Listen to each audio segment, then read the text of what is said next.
Hey everyone! We are less than 1 day away from the last eclipse of the year, the new moon eclipse in Leo. So I just thought it would be a good idea to do a reading for what we should all be expecting or focusing on, or what our intention should be with this upcoming eclipse, and then the time following the eclipse as well. Yeah, so I believe that the eclipse begins at like 6 in the morning where I am, which is the east coast of the US. Hey! How's it going? Sorry, everyone. I'm getting used to these live videos, so I apologize if I stop and say hi. Yeah, so the eclipse is around 6 a.m. tomorrow, Eastern Standard Time. So you can figure that out with your own time zones, or you can look it up on Google. Like, everybody's talking about it anyway, so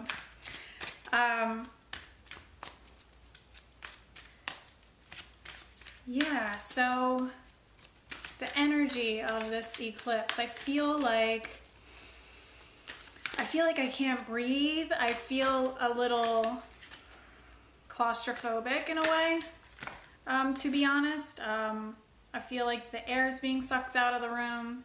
I feel like I need to clear the area so I can breathe again, basically, is how I'm feeling. Hey! So that's the vibe that I'm getting with this eclipse. But this is an energy that's going to be, staying with us for at least the next 6 months. This energy, and the last couple of months, we have been. Sorry, all these people are popping on. So with the last couple eclipses, it's been a shedding. It's been a releasing and a pulling away over the last couple of months, and I feel like this is like, I just heard the last straw. This is the last straw. I've had enough, basically, of something, and it's time for it to go.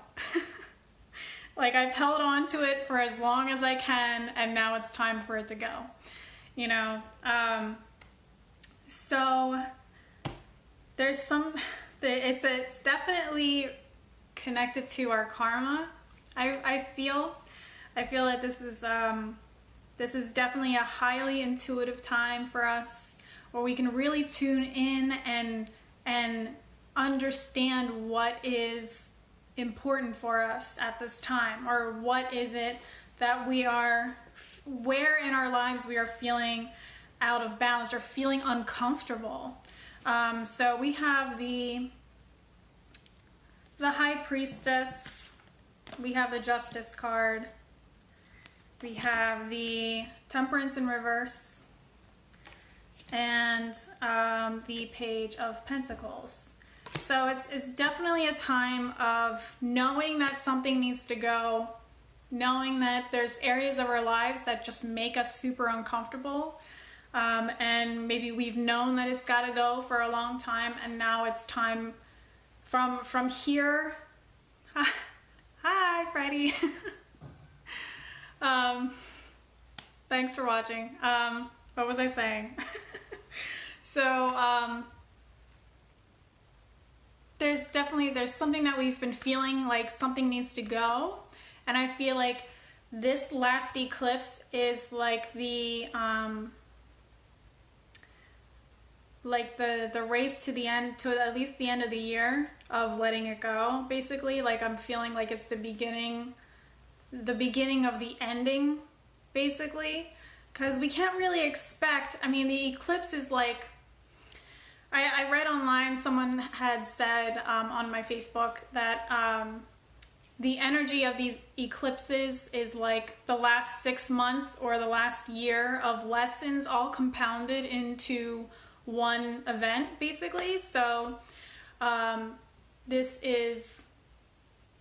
we're learning the lesson, we're understanding what the lesson is, and then from here on out we will be putting that lesson into action and slowly releasing it. So I don't want anyone to feel like you have to automatically heal from something with this eclipse coming up. It's definitely going to be a time where we are feeling like life is turned upside down, where we know something has to go, but at the same time we don't know where we're going from there. Like once it's gone, like what's left? Or like once I let this go, where am I going from here, basically? So there's a lot of unknown variables going on as well. Definitely this energy of feeling out of balance. I'm definitely getting that energy as well.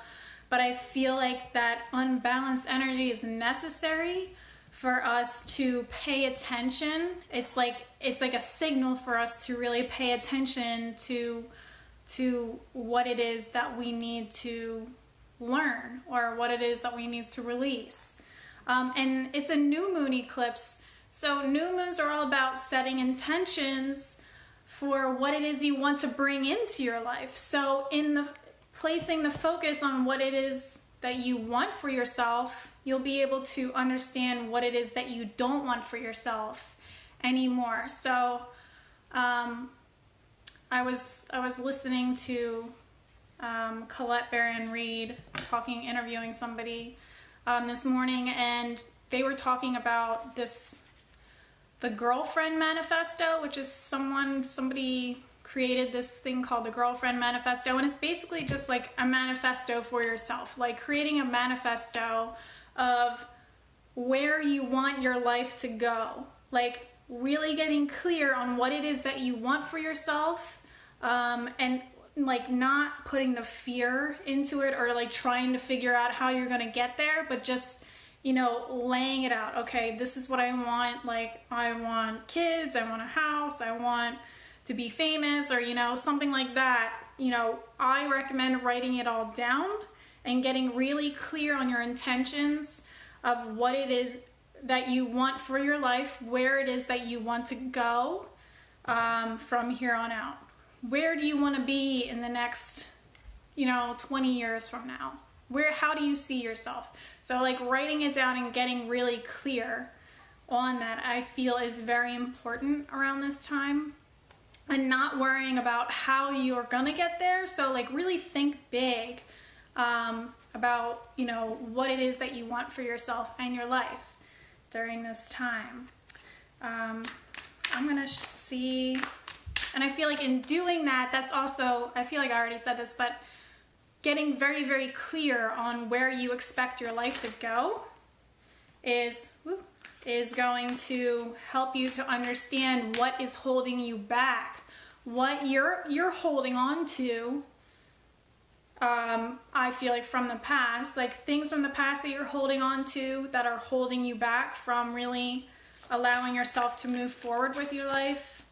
And then just anything that you feel like is an obstacle that prevents you from getting there, start realizing that and understanding that, and then being like, okay, so what do I do from here? Okay, so I'm just gonna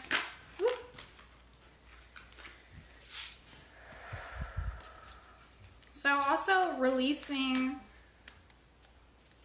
I feel like it's basically like saying exactly what I just said, but like releasing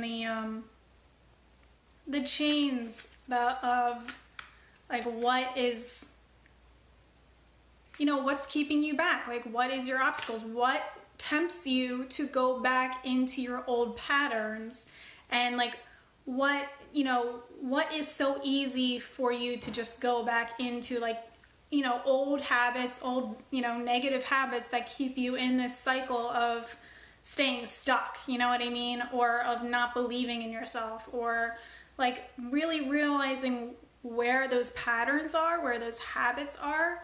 And once you realize that it's a habit or it's a pattern, you release the power that it has on you, and then you'll be able to catch yourself moving forward when you find yourself going into those old habits. Thanks, Reddy. Yeah, so, you know, catching yourself in those old habits and those old patterns is going to help you to break those patterns and then move forward into the life that you want for yourself. I do also feel like relationships in general are going to be affected around this time. I don't really see it as being negative or positive because it came out sideways for me. So when it comes out sideways, I kind of just want to like continuously flip it around over and over again. That's just how I feel when a card comes out like that. So this is the Lover's card. So this is all about partnerships, whether it's in a business relationship or whether it's a romantic relationship or whether it's a friendship. Something is there's going to be some kind of challenge here.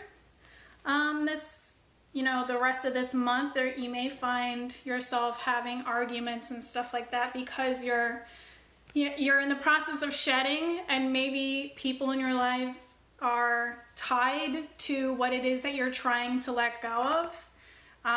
And so that's where the challenge comes in to release those old ways without, destroying relationships. Or maybe you need to let go of certain relationships so that you can move forward. So there may be breakups happening, there may be friendships ending, there may be people quitting jobs, but I would recommend on just sitting with this energy before you try to make drastic changes. Just sitting with it and feeling it for yourself, and then determining what it means for you. So, but I do feel once this is all over, and I do feel like towards September, you'll be back in your manifesting abilities. You're going to find your tribe. You're going to start connecting with people that empower you and that uplift you again. So just be open to that. I do recommend putting that in with your intentions as as this eclipse comes through, in finding your tribe, finding a supportive community of people that are going to help, get you to where you need to go. And also you in turn being supportive of them. You know what I mean? So that's also very important, especially with, this Uranus in Taurus energy, and Uranus going retrograde is like, Uranus just went retrograde, so it's kind of like anything can happen at this time. And then we have this eclipse where it's like crazy stuff's probably gonna happen, like things are feeling out of control and upside down and who knows what else. But being in that Taurus energy, it's like we're shifting into a time where we're not separating ourselves from people anymore. We're bringing ourselves back together as a whole, as a community. So with that energy, I feel like it's like letting go of the people that aren't supportive of you, and then bringing in the people that are supportive of you, and then building a community based on that. Do you know what I mean? So there's a lot of like weird ways that it can go, but it's very unpredictable. Eclipses are just naturally very unpredictable. And this Uranus retrograde kind of like throws a grenade into the mix as well. So keeping yourself on your toes and just knowing that everyone else is going through these energies as well. I mean, Uranus isn't the only one that's retrograde. We have like 6 other planets that are retrograde: Saturn, Chiron, Mars, Mercury, Pluto. There's some other one too, I can't remember. But yeah, and Uranus. So it's definitely a very interesting time. So be patient with yourself, be patient with others, but also, allow yourself to let go. Surrender. Okay, so that's your message. I hope that you enjoyed it. I hope you have a wonderful weekend, and I will see you for the September readings. Take care.